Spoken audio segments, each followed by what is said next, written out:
Subcommittee on International Development, International Organizations, and Global Corporate Social Impact hybrid hearing. In accordance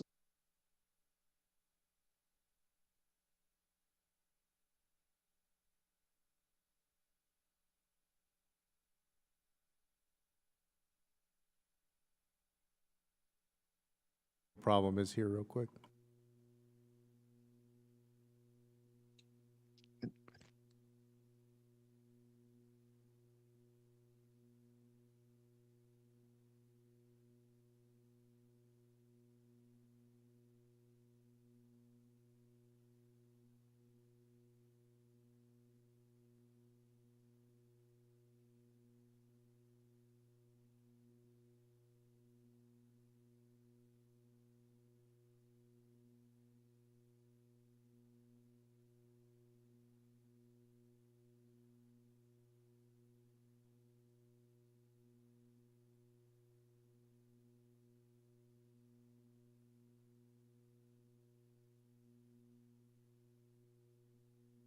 All right, apologies. The tech folks are looking at it so that we can get started.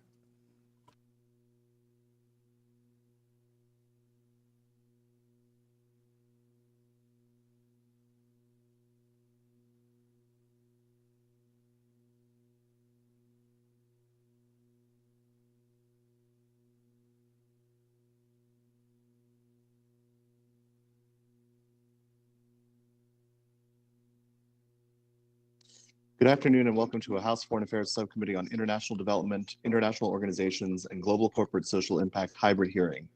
In accordance with House rules and regulations, the House will mute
All right, y'all, we're going to read this preamble.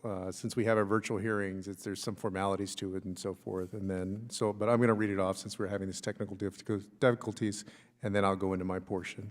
So, welcome to the House Foreign Affairs Subcommittee on International Development, International Organizations, and Global Corporate Social Impact hybrid hearing.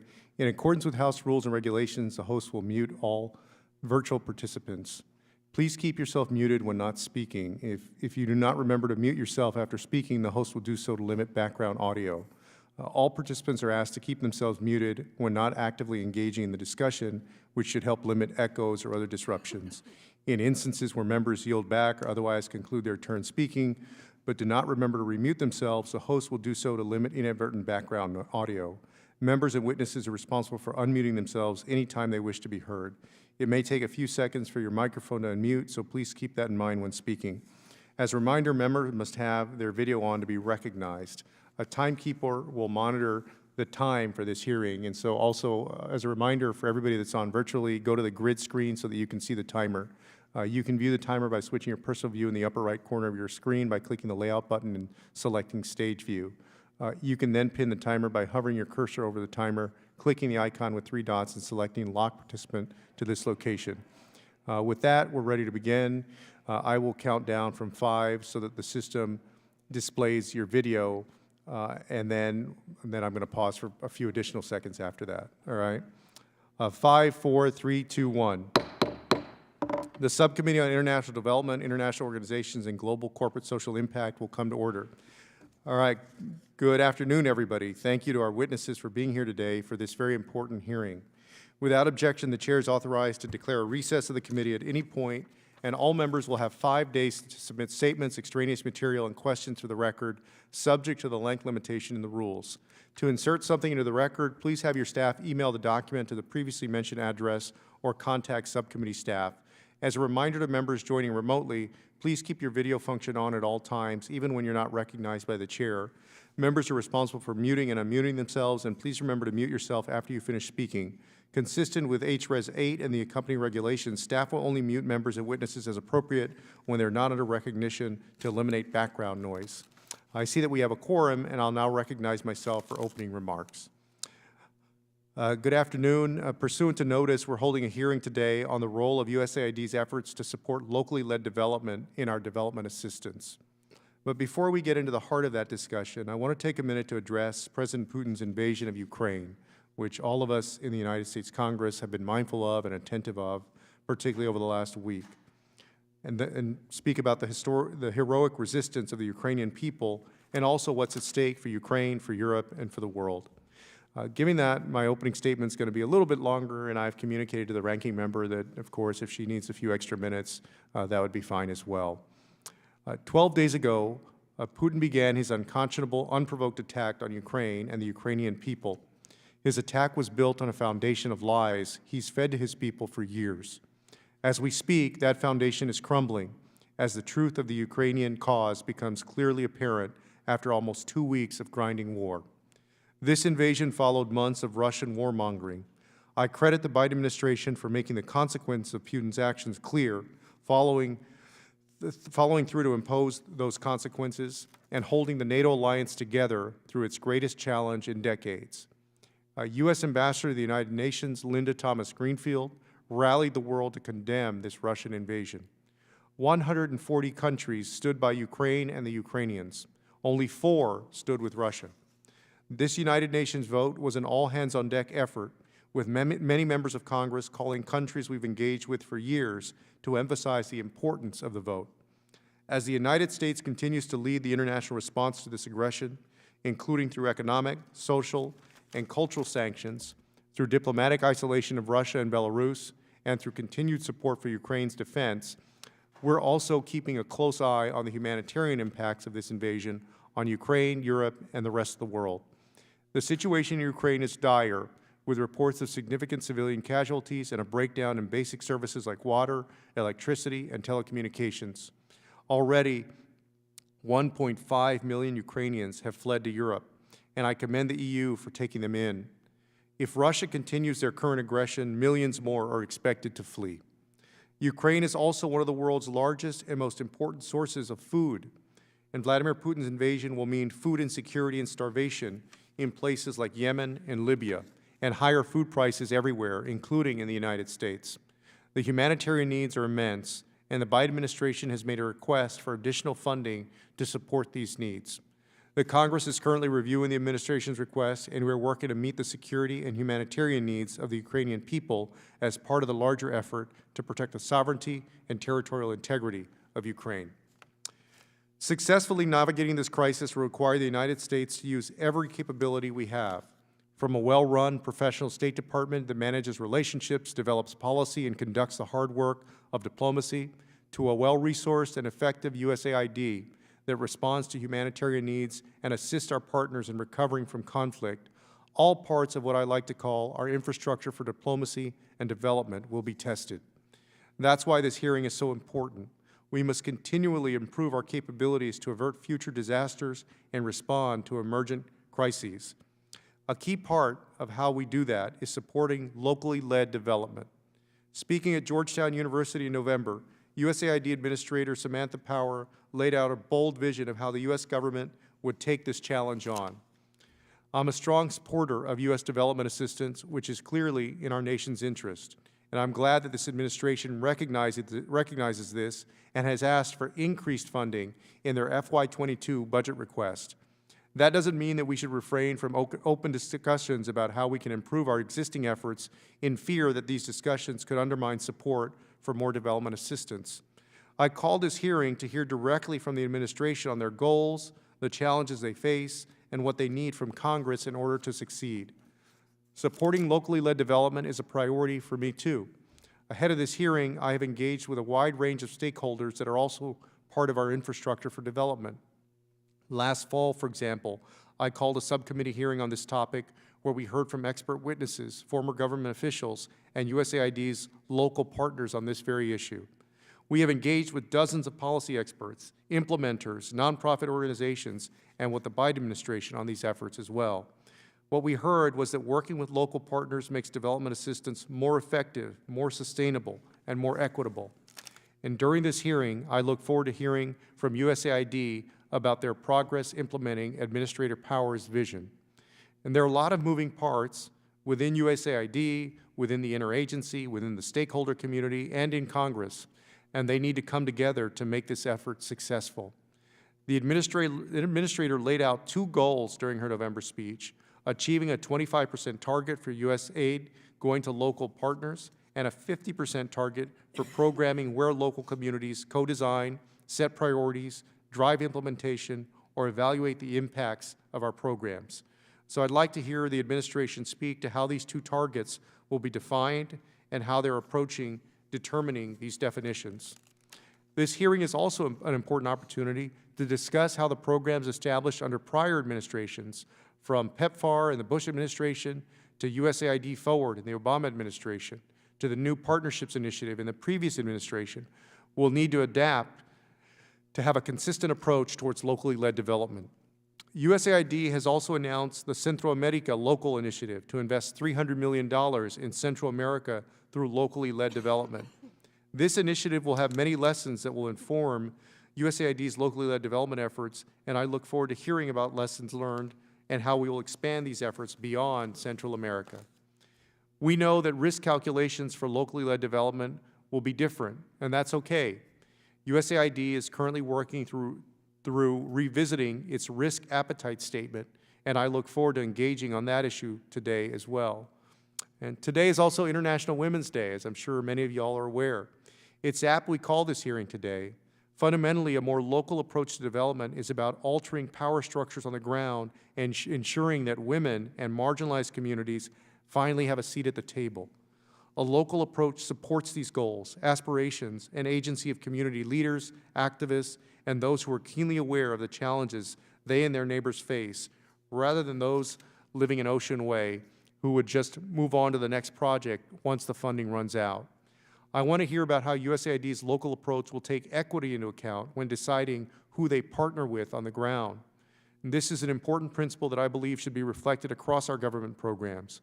One of my priorities is pushing for small business contracting at the federal, state, and local level to have a diverse range of partners. USAID and our federal government must as well. Finally, for this to succeed, we need consistency. For that, we in Congress have an important role to play. Congress has legislated for years on development and foreign assistance. With a new approach, old statutes may need to be updated. Sometimes, Congress has gotten in the way of good policy, and we need to be honest about that as well. I hope that the administration will give clear requests to Congress on legislation that will allow us to partner with the international development community on this issue. And with that, I'll turn it over to Ranking Member Malliotakis for her opening statement.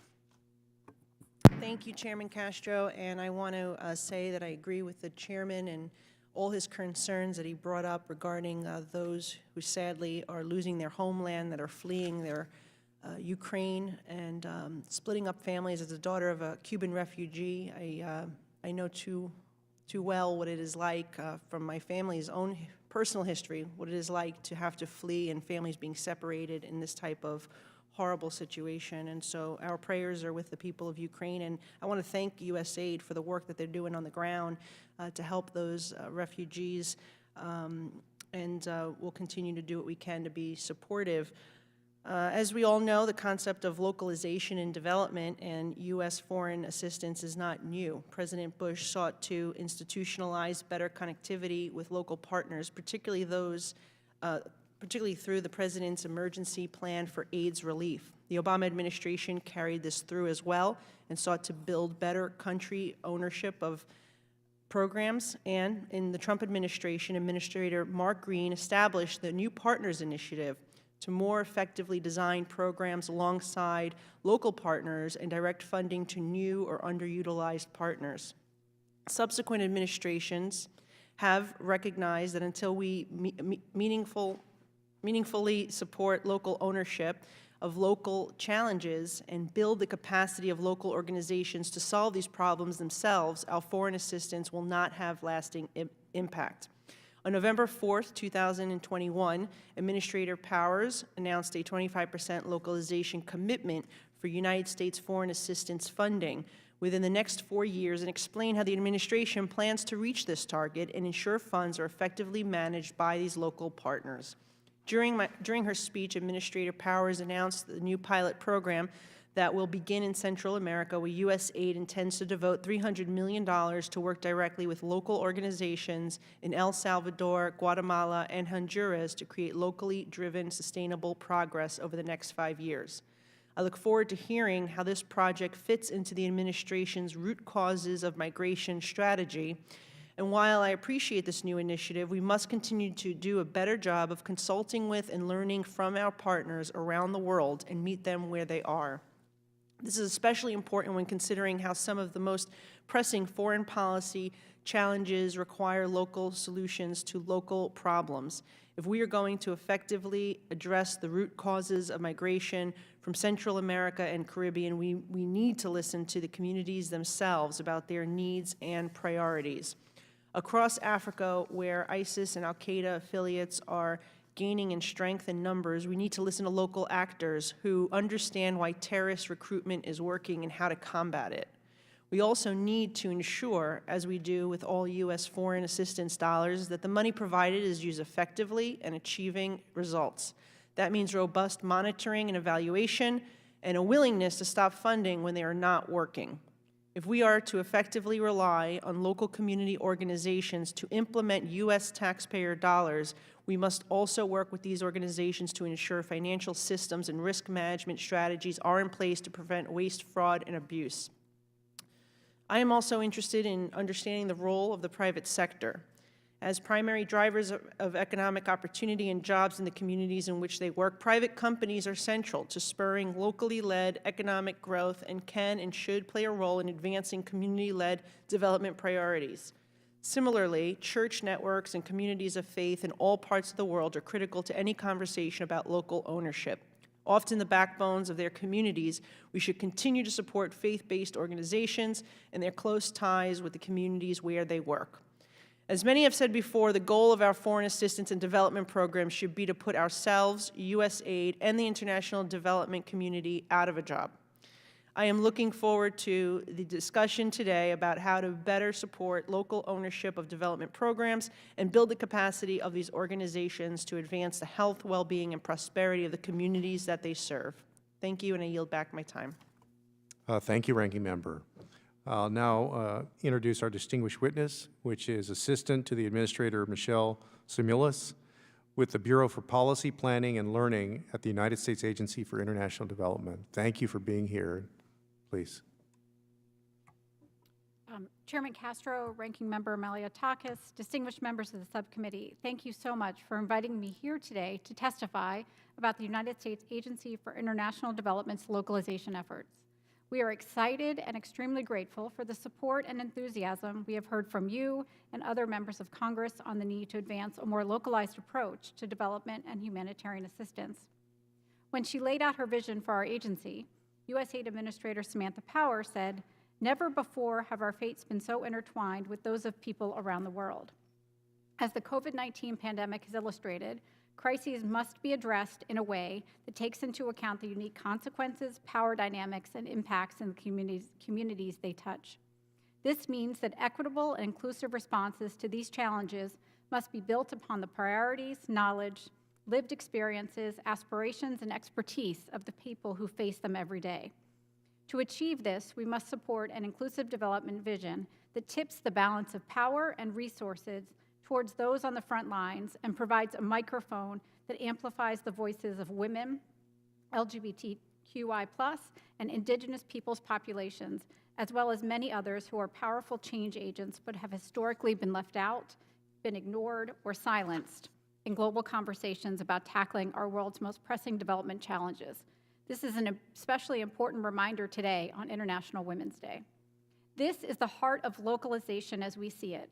It is an approach that is fundamentally about putting local organizations and local change agents at the center of our programming.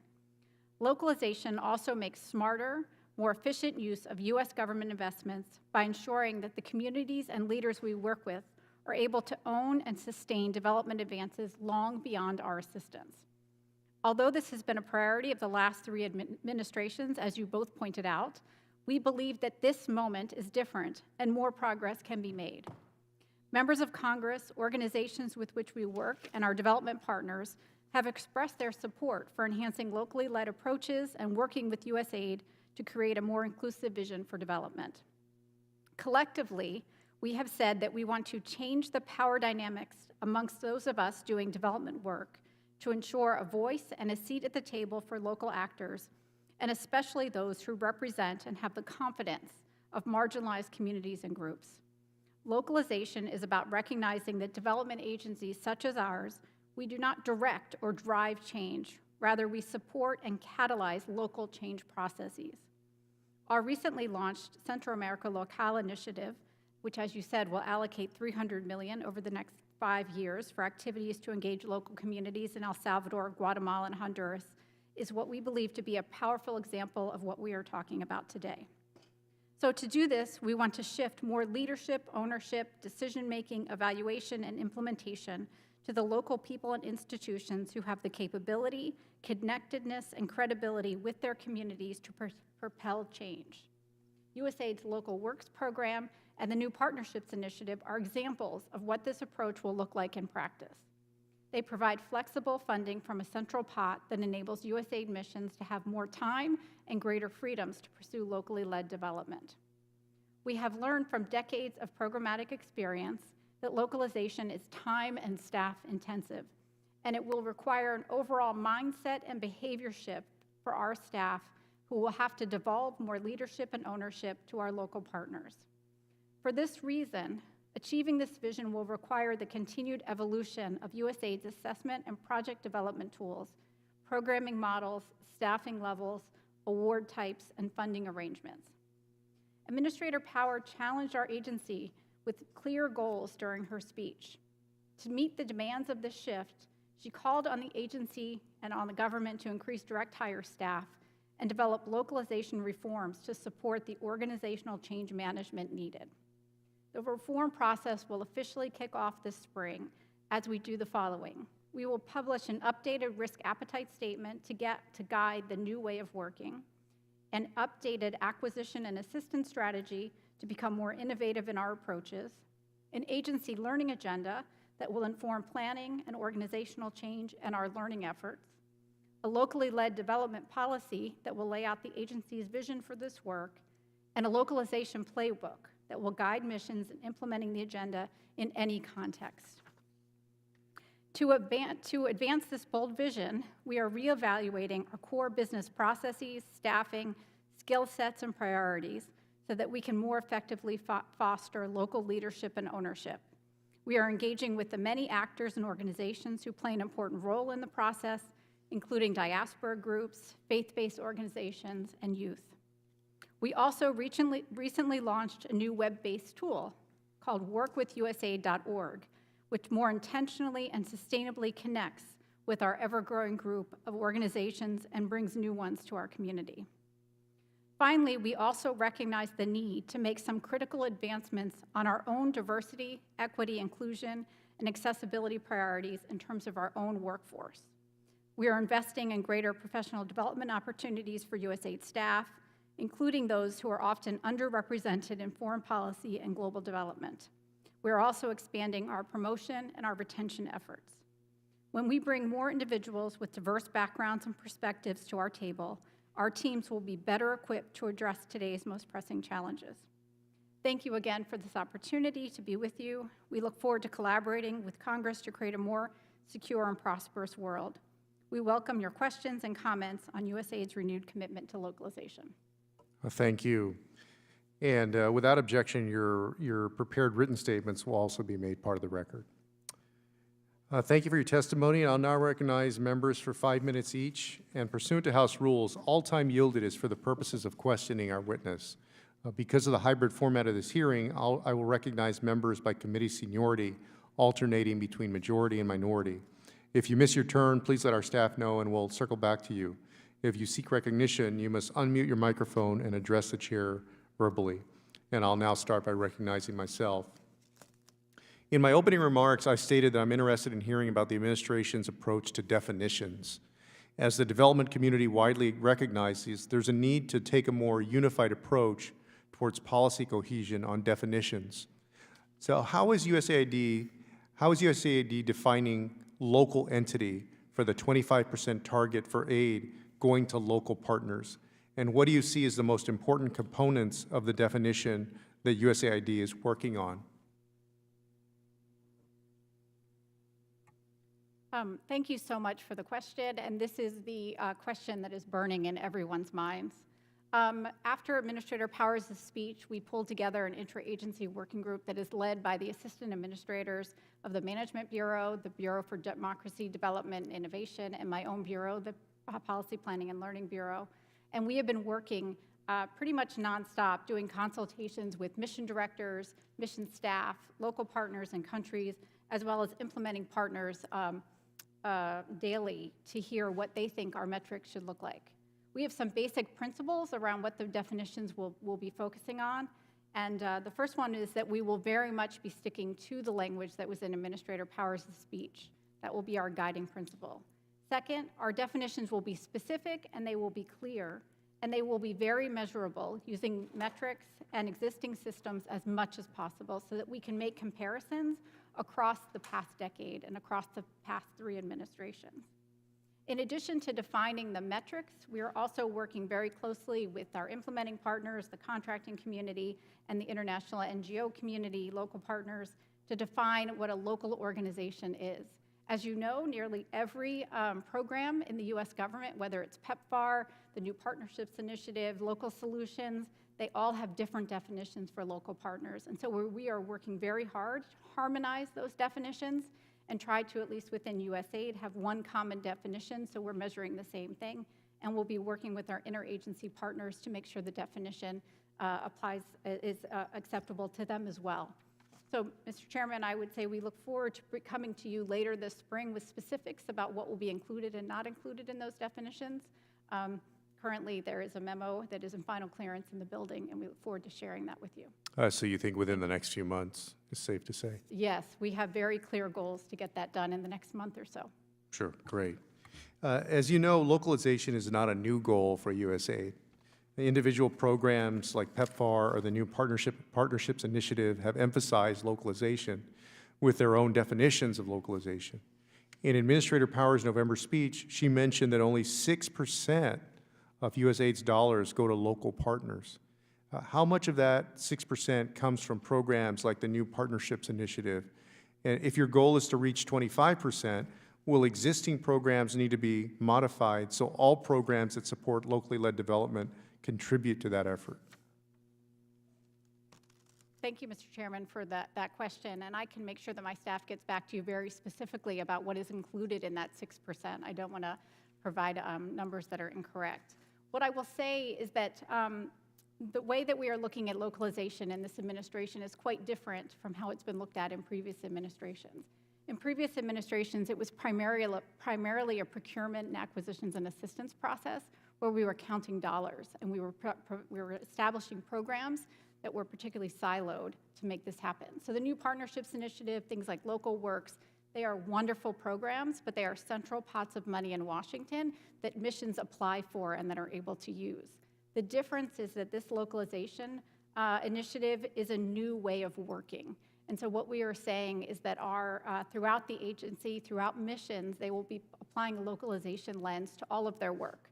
So for example, if I'm working on climate change in a mission in Honduras, I'm going to think about which local organizations can I work with on the ground to spend my resources that are dedicated to climate change.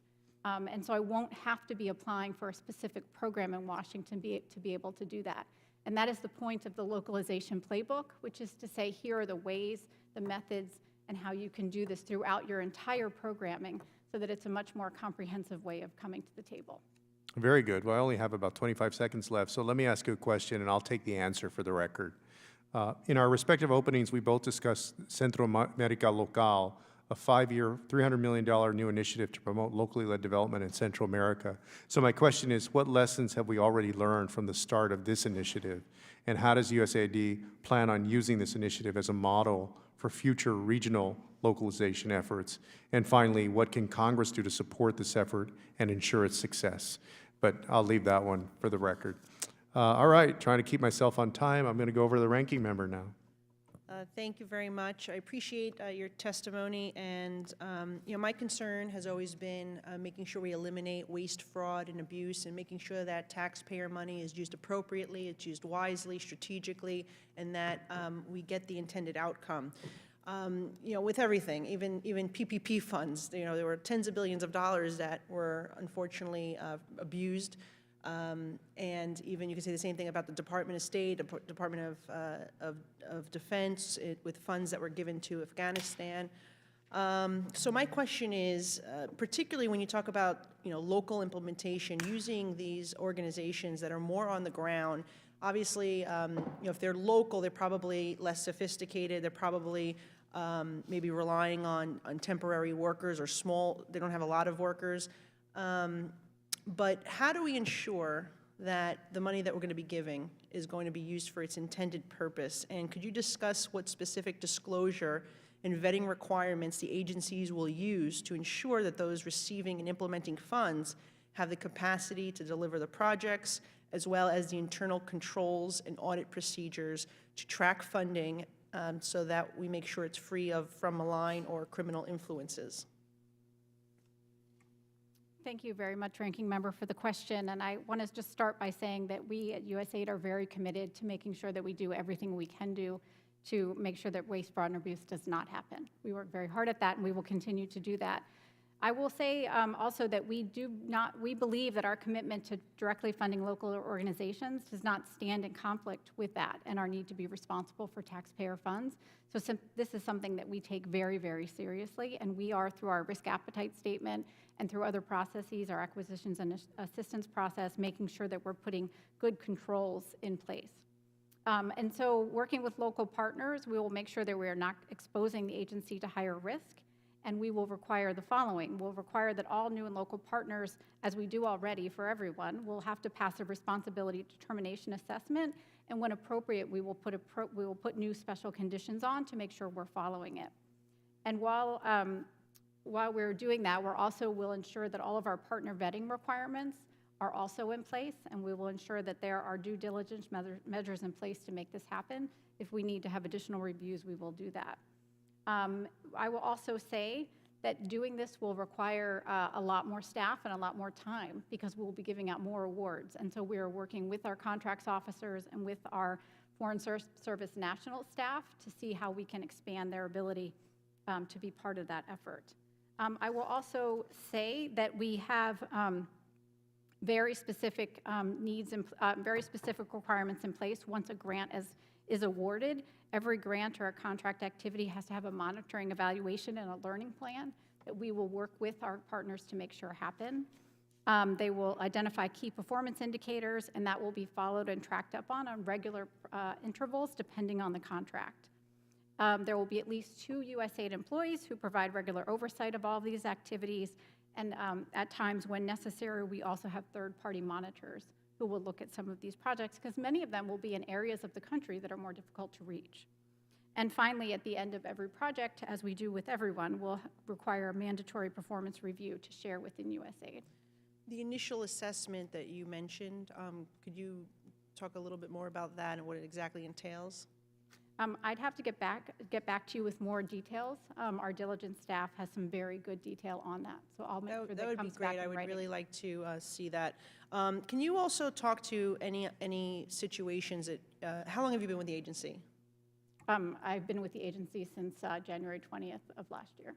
Okay, so not too long. But do you know of anything that USAID has done in terms of being able, you said, monitor some of the the metrics that you have in place that monitor progress and monitor if the programs are being effective? Have you seen anything shift or change or any learning opportunities that perhaps we could do things better? Anything that's come to your attention over the last year?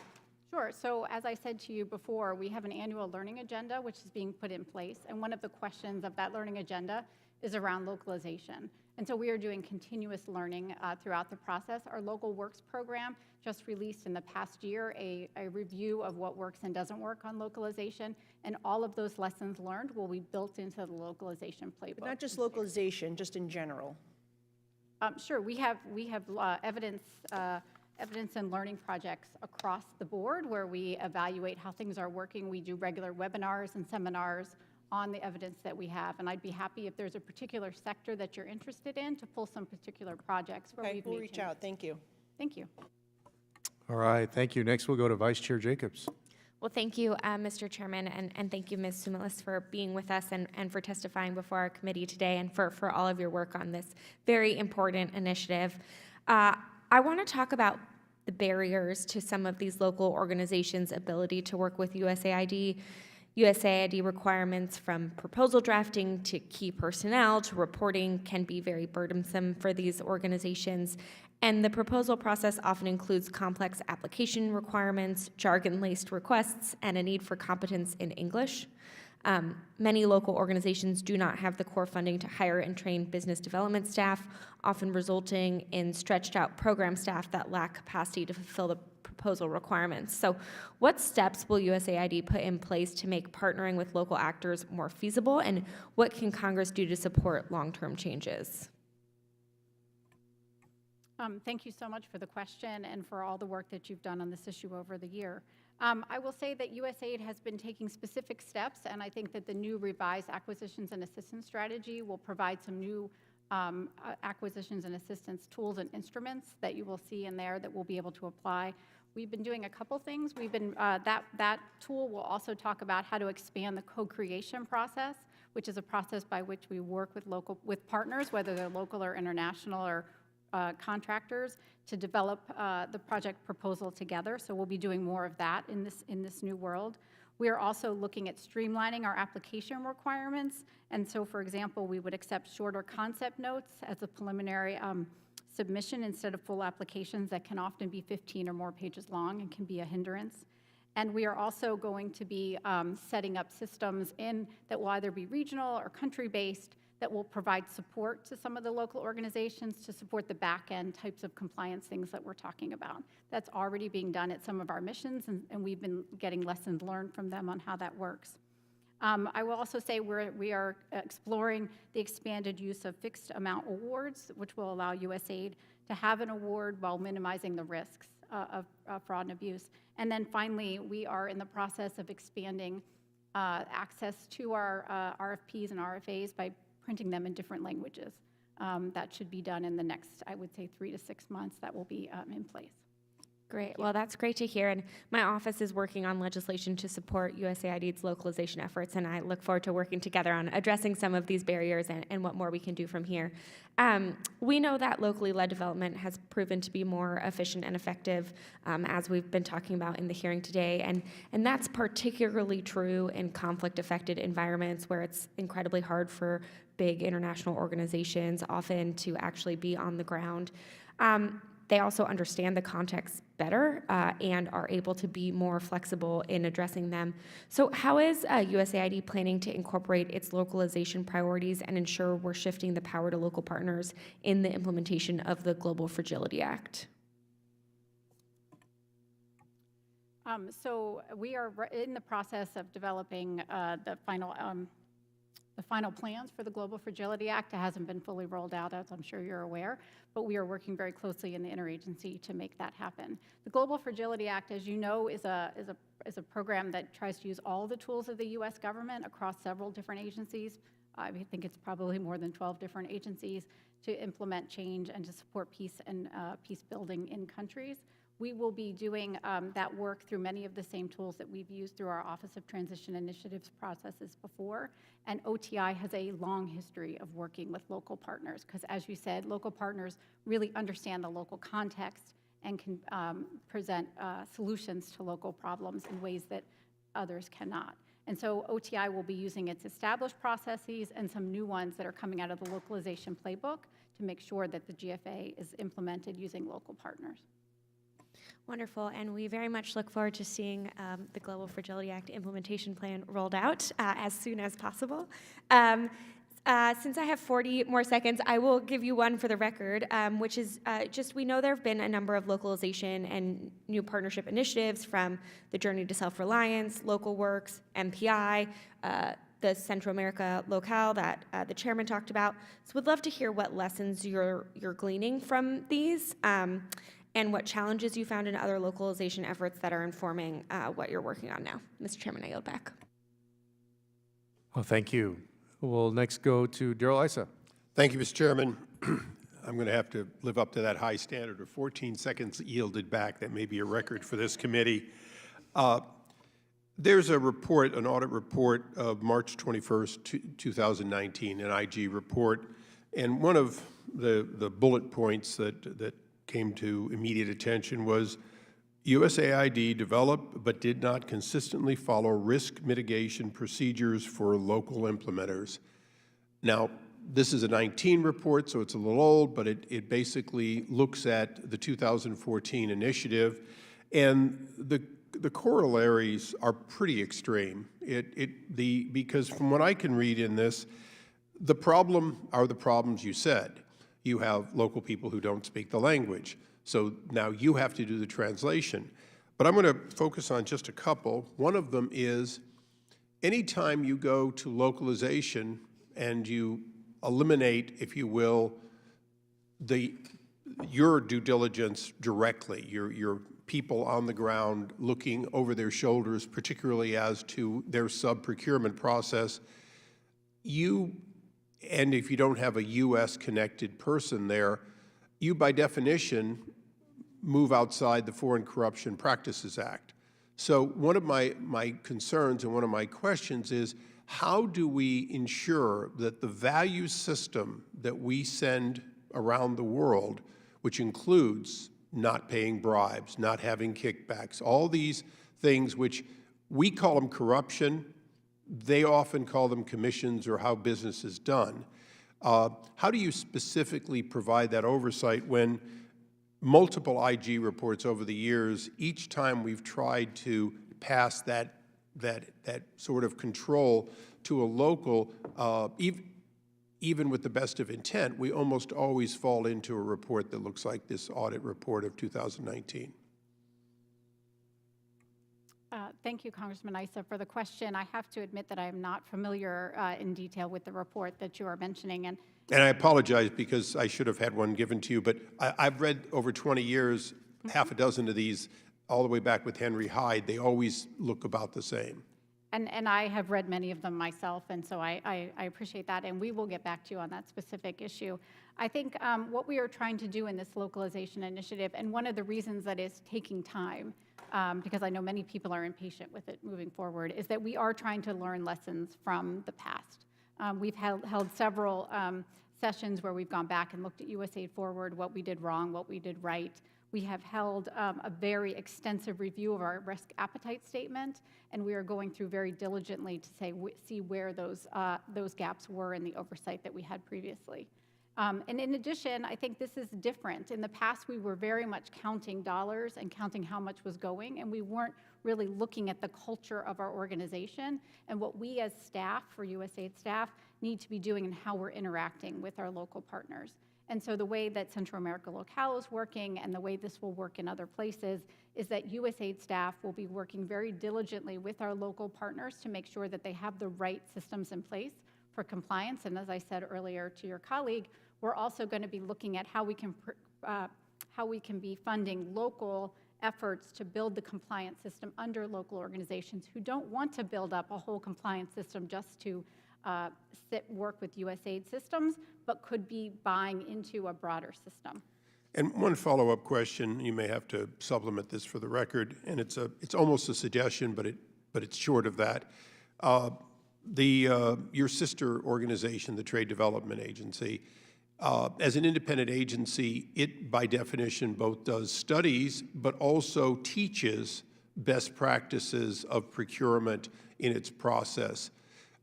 Not with or without their assistance, is that something that you can include in this initiative so that the front end of this pushing down capability starts off with a training and, I don't want to say compliance, but a training and testing to ensure that they have the message, they have the tools, and if they don't have the tools, creating a look back that allows them to gain those tools or to second guess questions. Because it seems like even people of good faith in the developing world often lack that capability and then sometimes lack the local ability. Because USAID, you're a very talented organization, but you also sometimes are not the procurement experts. Is that something that could be incorporated? And I will take that for the record. Thank you, Ms. Chairman. Thank you. Thank you. We go now to Representative Tenney.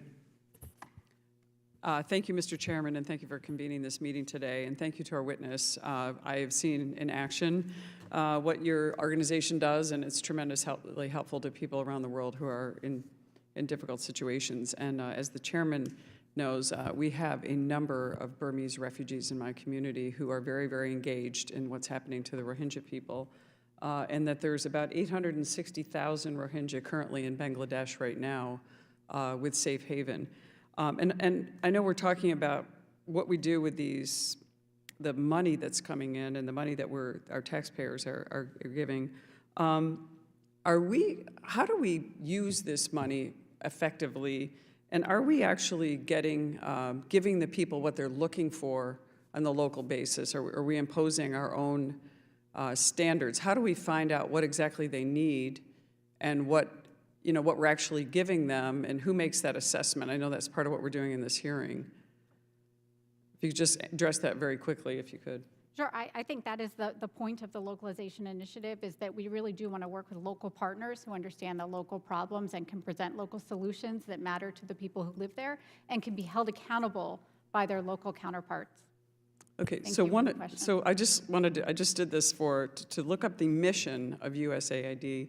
Is we partner to end extreme poverty and promote resilient democratic societies while advancing our security and prosperity. So I'm looking at some of the money that's going into it's a huge budget item, obviously, and we want to make sure this aid goes to these people struggling. But I'm looking at some of the money, and there's hundreds of millions of dollars that go out of the $2 billion that's requested in the current appropriations that are going to go to climate initiatives. So I'm imagining these starving people, the Rohingya people needing food, clothing, water, the Ukrainians now seeking refuge in Poland and other parts of the world.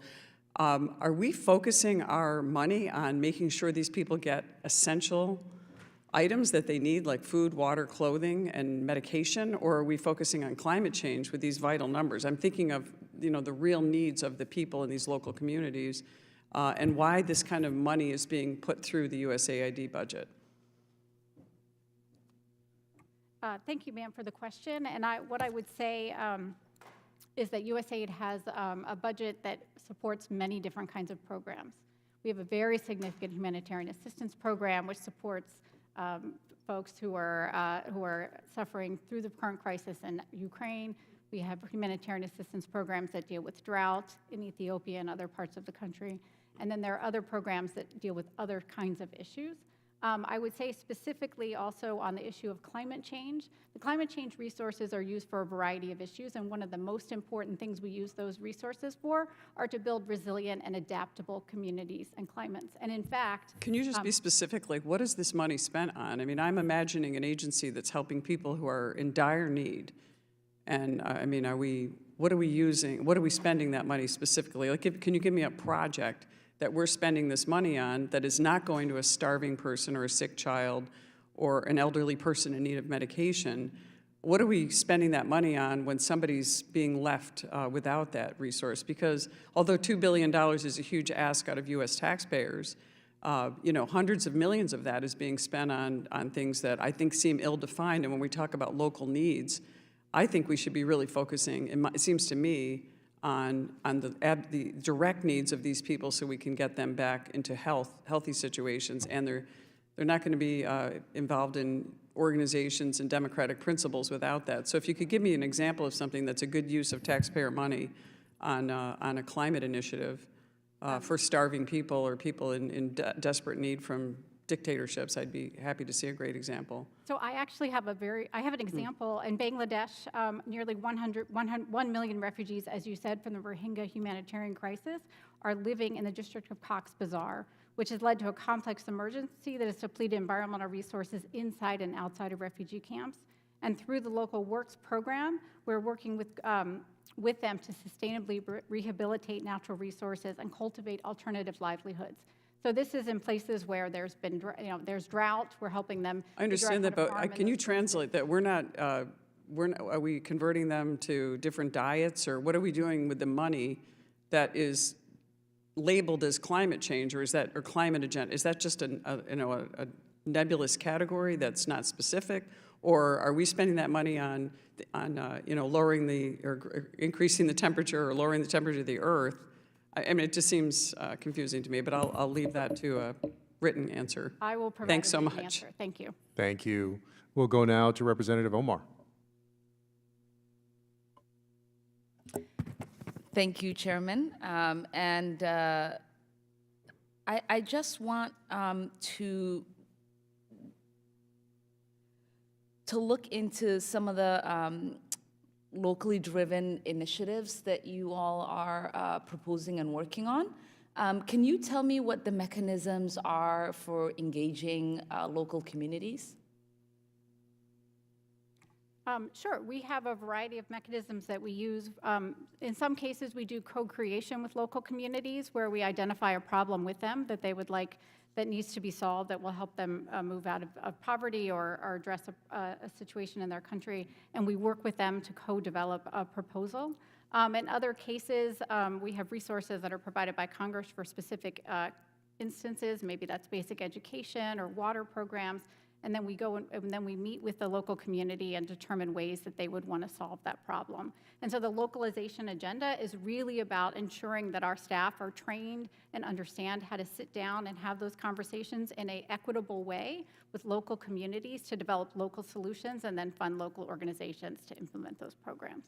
Okay. And how are local organizations being picked for this localized initiative?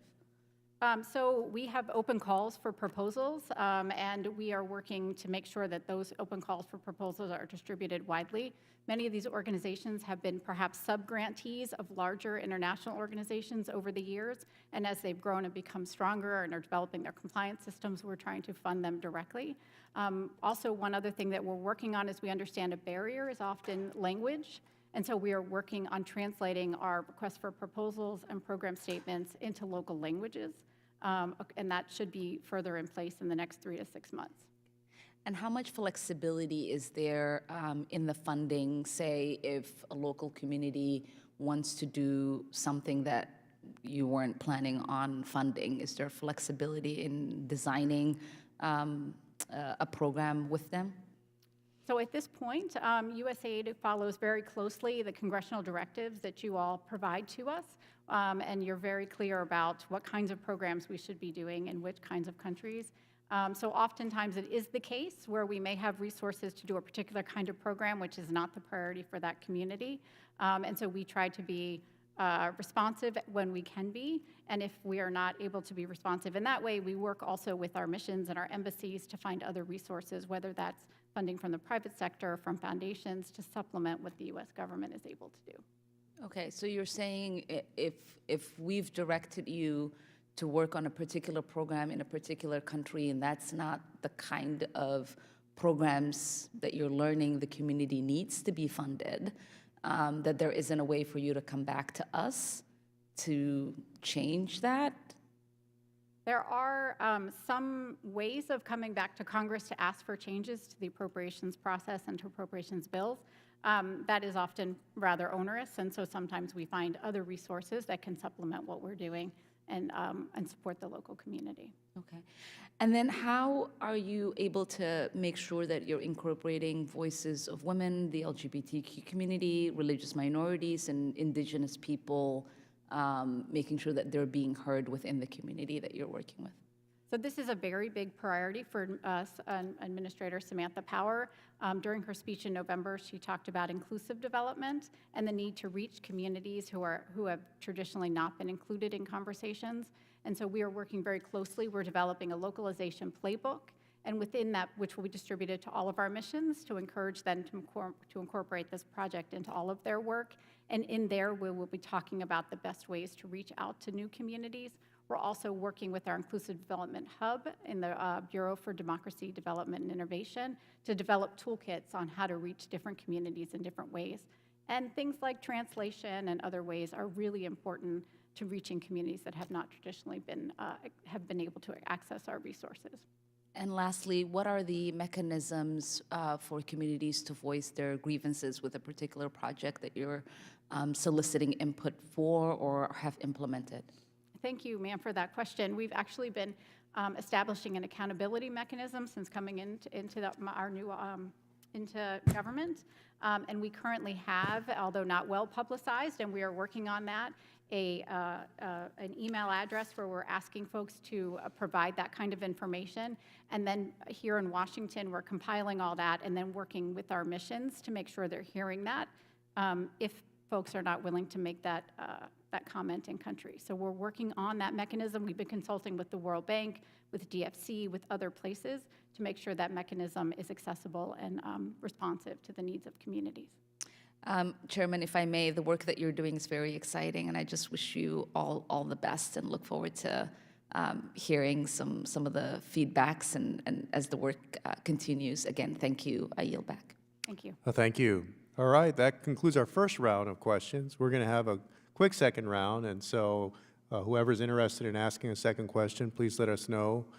Don't feel like don't feel compelled like you have to ask one, but if you do have another question, we'll be glad to do another round here. So I will kick it off and start with myself. So success on this effort will require Congress to be involved through legislation and oversight, especially since some of the institutional changes you'll be making are established in law and appropriations may be required in places. So what do you need from Congress to be successful in your efforts here on locally led development? And are there current laws that restrict your ability to promote locally led development? Are there any additional authorities that you require? Thank you, Congressman, for the question, and we look forward to continuing this conversation with you going forward. We're hoping that any future legislation will both support the current efforts, the Washington-based efforts that are ongoing, such as the new Partnerships Initiative, the Local Works, our work with USAID.org, and the efforts that we're undertaking there. And then we also hope that you will work with us to determine how to best apply a localization lens to all of our programmatic priorities. In addition, as you look at different sectors and different legislation to perhaps authorize programs in water or gender or other areas, we hope that you will incorporate localization into those programs. And then finally, as you said, it's going to be very important that we have additional staff to respond to some of the compliance and the concerns around waste, fraud, and abuse so that we can have those local conversations at the local level. And we're doing a very thorough workforce review to understand what kinds of staff and what kinds of authorities those staff would need. It includes both direct hire staff as well as Foreign Service nationals who can help us, who are more familiar with the conditions on the ground. And then finally, we are going to be taking lessons learned from Central America Locale as that rolls out and really understanding. We have a learning agenda attached to that and understanding what the limitations are. We've been working with you and the Appropriations Committee to hopefully have some new authorities. We continue to refresh to see the bill that you will consider tonight or tomorrow, and we look forward to working with you on potentially making some of those things more permanent. Thank you. Well, thank you for that, and please let's keep an open line of communication so that we know how we can advocate to make your work successful. All right, with that, I will go to Representative Tenney. Thank you, Mr. Chairman, and thank you. I guess I get another round. I do want to ask you just touched on a couple things, the root causes strategy for addressing migration in Central America, And it says that this administration will place an emphasis on setting clear goals with measurable objectives, and that it will include built-in assessment points throughout implementation. And I believe there must be increased use of empirical data and metrics, both for project selection and the program evaluation, wherever we're considering, again, sending U.S. funds.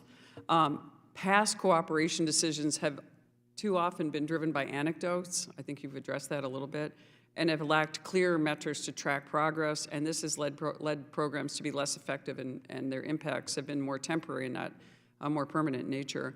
Which, and I will say, measurable objectives does USAID consider most important, and what plans or methods do you have for collecting or improving more expansive baseline data based on actual metrics? Thank you, ma'am, for the question. And I will start my question by saying that very early in the administration at USAID, we set up a Northern Triangle Task Force, which is a separate unit, which is working very closely with our Latin American Bureau, but is a separate unit very much focused on the Northern Triangle programs and the efforts to address the root causes strategy. As you know, we are working with the White House and with other agencies to advance this agenda, and this will include not only our efforts at empowering local partners and providing opportunity to people in the region, but we'll also be looking at how to strengthen things like democratic governance and equitable economic growth. What I would say is that this effort is very much based on data and on metrics. The administrator is very focused on making sure that we are data-driven and that we are adjusting the project as it needs to be adjusted throughout. So I would recommend, because I am not an expert on Central America locale, that you actually get a briefing from our team. They are very much focused on metrics. We've brought in quite a few economists into the agency to help us with this, and I'm sure they would be more than willing to sit down with you and provide you that data and information. Are we going to be, is that going to be publicly, public information where we can get that actual data and the metrics and see, you know, where it's coming from or something, at least some part of it that we can see, or at least see in a congressional setting? There are many data points and very many metrics that are being built working with academics and many others to make this work. So as I said, our team is more than willing to come and speak to you. Great, I appreciate it. Thanks so much, and I yield back my time. Thank you. Thank you, Representative. We'll now go next to Vice Chair Jacobs. Thank you, Mr. Chairman. We've seen previous administrations have programs and attempts to prioritize localization at USAID with goals that unfortunately did not come to fruition and that we didn't see be successful. So how are you thinking of incentives and cultural shifts to encourage actual progress toward the goal, particularly the 25% target? Thank you for that question. And as someone who was in the Obama administration, very much part of USAID Forward, this is like my second round on this issue, so we're determined to get it right. What I would say is that the first round of this process was very focused on the numbers and on the metrics. And that is absolutely important because everybody works towards numbers and metrics. But this effort is really also about changing the culture and the way we come to the table as U.S. government employees and work with local communities. We are incorporating into this process many organizational and change management processes and training sessions and working with folks to understand that they need to engage with people differently. We will also be looking at things like annual evaluations. So we'll be looking at kind of the foreign, we'll be looking at the foreign service requirements for promotion, and this will be worked into that process. We'll be looking at how SES employees, senior executive service employees, are evaluated, and this will be included in their evaluations as well. And as I would love to just also say that Administrator Power has really emphasized the diversity, equity, inclusion, and accessibility agenda, and a lot of that is about how we treat each other, how we understand other cultures, how we work, and how we work with partners. And so all these things will be incorporated into a lot of our human resources processes in ways that it was never done previously. Good. Well, I'm very glad to hear that. Speaking of metrics, though, you said that earlier in the hearing, you said that all of the definitions would be very measurable. How will you define the 50% community-led project target, and how do you measure and track metrics for, quote, building voices into programs, which is an inherently hard to measure concept.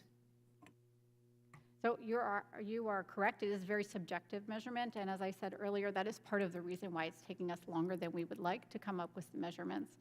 So we are working very closely in the Policy Planning and Learning Bureau to understand how, and there are lots of people who are working on this, how you measure capacity building, how you measure learning, how you measure inclusion. And we will be incorporating all of that into our metric. We're also going to be holding mission directors and senior leaders at missions accountable for attesting that they know their staff are doing this. And for that reason, we're building training sessions into some of the preliminary Foreign Service training projects so people understand how to facilitate conversations. A lot of my team on the learning side would love to come talk to you about what we're learning about how you communicate across cultures and how you make sure you're doing it in an equitable and clear way that does not make the power dynamic worse. And so there's a lot of work we're doing on that, and we're very excited about it. Well, I'm very excited about it too, and Mr. Chair, I yield back. Thank you, Representative. And again, I'd like to thank everyone for joining us this subcommittee's hearing. That concludes our questioning. As we heard from our witness, pursuing locally led development can strengthen our international development programs and their outcomes. And I'll be following up on the outcomes of this hearing with continued oversight over the administration's plans to prioritize locally led development. And I also want to say thank you and the administrator and the agency for your DEI focus as well during this administration. With that, we're adjourned. Thank you.